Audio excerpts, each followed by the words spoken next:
გამოდით გარეთ! გარეთ! პასუხი გაგაცით! უხარით თქვენი აზრი, თქვენი მოსაზრება?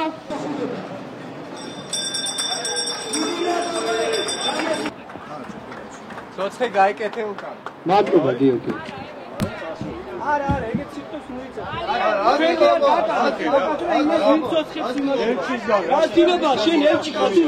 თუმე არასწორად გავიგე ცოცხის ჟესტი. გოლის ხმობდა, ვერ გაიგე გიორგი. მაშინ მე ბოდის ვიხდი. საქართველოში წამებას ჰქონდა სისტემური ხასიათი, მრავალი წლის განმავლობაში იყო სანქციონირებული პრეზიდენტის მიერ, ამის უამრავი მოწმე, ამის უამრავი ვიდეო მასალა არსებობს. ეს არის სახელმწიფოს მიერ ჩადენილი დანაშაული კაცობრიობის წინააღმდეგ. თქვენი პასუხისგებლობა არის, როგორც თანამდებობის პირის, როგორც ჩვენი ერთ-ერთი თანამემამულის.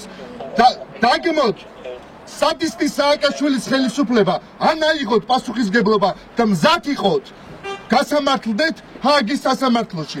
ყველა ვინც ეს ჩაიდინა, პირველი, ყველა ვინც ეს ჩაიდინა, ყველა ვინც ეს დაუშვა და ყველა ვისი პოლიტიკური შეკვეთითაც ეს გახდა, არის დამნაშავე და უნდა დაისაჯოს. პოლიტიკური შეკვეთა რას ნიშნავს?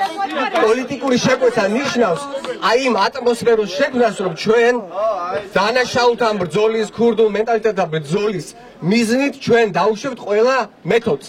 სამჯერ იყო უკვე ჩვენს ცხოვრებაში, როდესაც ვაშა ურათი მოვიყვანეთ მორიგი ხელისუფლება და მერე პანღურით და ცოცხები კიდე იგი თოფებით გავუშვით. მოდით ერთხელ მაინც მივიყვანოთ საქმე ცივილიზებულ არჩევნებამდე. ძალიან კარგი ნაბიჯია, რომ ერთში გამოვიდა ჩვენთან. რაღაც დრო ჭირდება ამ გადაწყვეტილების მიღებასაც ალბათ და ის რომ ის აღიარებს და ამბობს, რომ ყველა ვინც არის ამაში დამნაშავე უნდა გასამართლდეს, ესეც კარგია, მაგრამ მე ჩემი აზრი მაქვს ისე როგორც ყველა ჩვენთაგანს ვინ უნდა გაასამართლოს. ვინ?